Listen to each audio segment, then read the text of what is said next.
Salut, c'est Naomi et je vais te parler de socialisation aujourd'hui. Alors, comme tu le sais peut-être, nous pratiquons l'instruction en famille. Pardon. Et souvent, des personnes bien intentionnées ou mal intentionnées, ça dépend, peu importe, c'est pas grave, viennent nous partager leurs craintes concernant la socialisation de nos enfants. Donc, pour eux, pour que tu comprennes, peut-être que ça te surprend autant que moi, mais pour eux, ben, si on ne passe pas par l'école, en fait, les enfants ne sont pas sociables et ne savent pas s'intégrer dans la société. Voilà.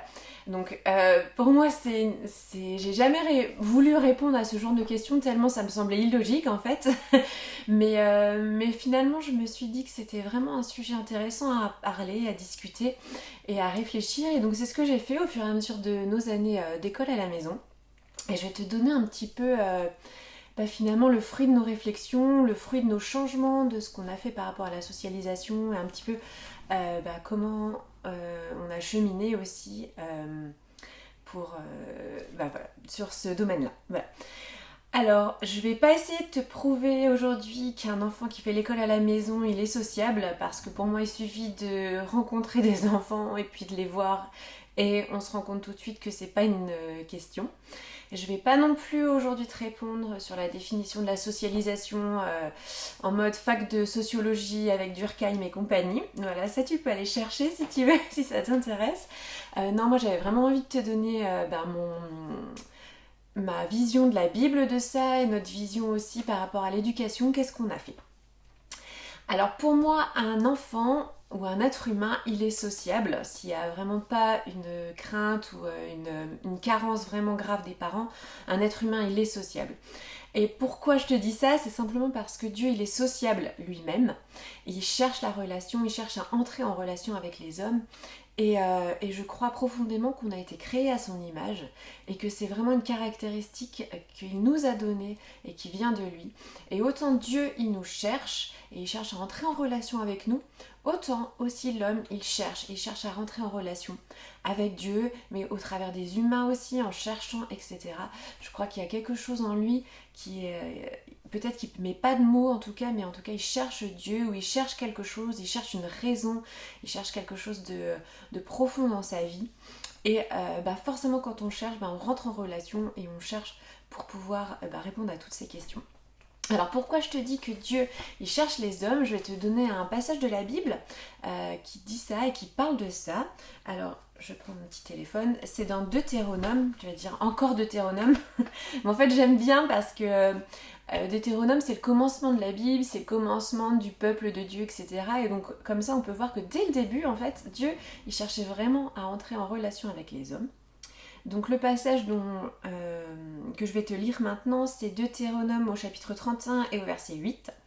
Et ça dit, c'est l'Éternel qui marche devant toi, il sera lui-même avec toi, il ne te laissera pas, il ne t'abandonnera pas, ne crains pas, ne sois pas effrayé. Alors ce passage pour moi il me montre vraiment que Dieu il veut rentrer en relation avec nous, parce que quand on te dit je vais être avec toi, ne crains pas, ne t'effraie pas, c'est vraiment quelque chose où il y a une proximité, où il y a une volonté de ne pas être éloigné et de ne pas rester en marge d'une relation, mais vraiment de s'impliquer dans une relation, et ici une relation avec l'être humain. Voilà, donc voilà pourquoi je crois que l'homme et l'enfant, il est sociable, et que du coup c'est une caractéristique qu'on a pris de Dieu, et donc nous sommes des êtres sociables. Maintenant, la socialisation c'est extrêmement intéressant et en fait pour nous, famille Zuvala, voilà, c'était vraiment une mise en pratique d'aimer son prochain comme soi-même. Aimer son prochain comme soi-même, c'est une parole de Jésus qu'on peut trouver dans le Nouveau Testament.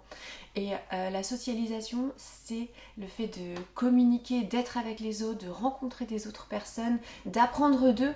C'est vraiment une mise en pratique extraordinaire de ce verset de la Bible et de cette parole de Jésus qui était plus sur l'ordre d'un commandement que d'un conseil. Voilà. Alors pour nous, comment ça se passe la socialisation ? Donc comme nos enfants ne vont pas à l'école, on a choisi en fait exprès de limiter quand ils sont petits les temps de socialisation pour pouvoir avoir des temps de qualité et des temps où on peut vraiment apprendre à écouter l'autre, à vivre avec l'autre, à s'instruire de l'autre, à être confronté à une autre façon de faire et une autre façon de voir les choses de l'autre. Et donc pour nous, surtout quand ils sont petits, puisqu'en fait on a deux types un petit peu de socialisation, maintenant on a quatre ados ou pré-ados, et eux on les laisse un peu tranquilles, ils peuvent aller où ils veulent, on les a formés pour nous, et pour nous ils sont capables maintenant de s'ouvrir à plein de choses et d'être tolérants et ouverts à toutes les personnes différentes qu'ils peuvent rencontrer. Par contre nos petits, eh bien, on va les y préparer. Et pour les y préparer, on a volontairement choisi une socialisation restreinte, c'est-à-dire qu'ils ne sont pas 25 dans une classe pour faire ça. Pour moi, c'est un peu violent comme apprentissage parce que je pense pas qu'on puisse gérer 25 personnes différentes à la fois. Et que nous avions envie que cette gestion, elle soit de qualité et qu'elle soit ancrée et que ça soit vraiment un fondement dans leur vie. C'est pourquoi les temps de socialisation sont assez limités. Si jamais on rencontre 25 enfants ou 30 enfants, ça se fait, on le fait, hein. Mais c'est jamais vraiment toute la semaine, 6 heures par jour. Voilà, ce sont des temps, par exemple, juste une journée ou quelque chose. Et après, on peut parler, on peut apprendre, on peut discuter de tout ce qui s'est passé. Et c'est comme ça qu'on conçoit, nous, notre socialisation. Et je trouve ça extrêmement intéressant, en fait, parce qu'on voit vraiment l'enfant grandir, l'enfant apprendre de l'autre, on l'encourage à aller chercher des réponses, à ne pas faire des interprétations rapides de ce qui vient de se produire, de ce qui vient de comprendre, etc. Mais à essayer d'aller chercher et poser des questions à l'autre pour vraiment comprendre le fond de son cœur et pourquoi il agit comme ça.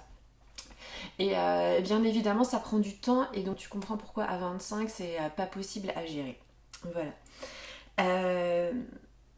Donc tout ça, c'est voilà, on a envie d'entraîner nos enfants.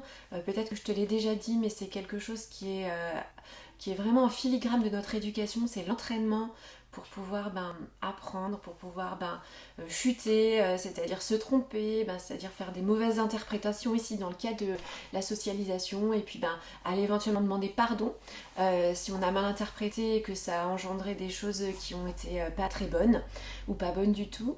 Mais tout ça, c'est des entraînements qu'on a envie de faire petit à petit, de manière douce et pas tout d'un coup, voilà. Et je trouve ça vraiment génial de pouvoir en même temps voir qu'est-ce que Dieu il a à nous apprendre des autres. Tu vois, je trouve que j'aime énormément la diversité des hommes, j'aime les différentes cultures, les différentes races, les différentes façons de penser, etc. Je trouve que c'est une richesse extraordinaire que j'ai envie que mes enfants partagent et aussi soient ouverts à tout ça. Et parce que c'est des moyens aussi de se confronter soi-même sur ce qu'on pense, sur ce qu'on a établi. C'est des moyens d'entendre Dieu aussi et de dire tiens, il a sa façon de comprendre la Bible, et moi ça m'apprend quelque chose de Dieu. Je vais quand même aller vérifier, je vais quand même aller demander à Dieu qu'est-ce qu'il pense de tout ça. Parce que ce qui m'intéresse, c'est ce que Dieu y pense. C'est quelque chose de génial, je trouve, de pouvoir apprendre à vivre avec les autres. Et on a plein de projets aussi pour confronter nos enfants. Par exemple, à un moment donné, on voulait partir en bus et puis se confronter à des tas de cultures et des tas de pays différents. J'espère que ça va se faire. Pour l'instant, ce projet, il est un peu au point mort chez nous. Mais j'espère de tout cœur que ça va se faire parce que c'est vraiment génial de pouvoir se confronter à des tas de gens différents et de pouvoir apprendre de Dieu, apprendre d'eux. Voilà, donc voilà, je t'ai parlé comment nous on conçoit la socialisation, comment on la pratique, comment on s'entraîne et comment on essaye d'ancrer quelque chose de solide dans nos enfants. Voilà, je te remercie beaucoup de m'avoir écouté, je te demande aussi pardon, peut-être que tu as entendu des petits bruits, c'est mon petit Josias qui vient de se réveiller, je te demande vraiment pardon, ça fait partie des aléas d'une famille nombreuse. Et écoute, merci de m'avoir écouté, puis à bientôt. Salut!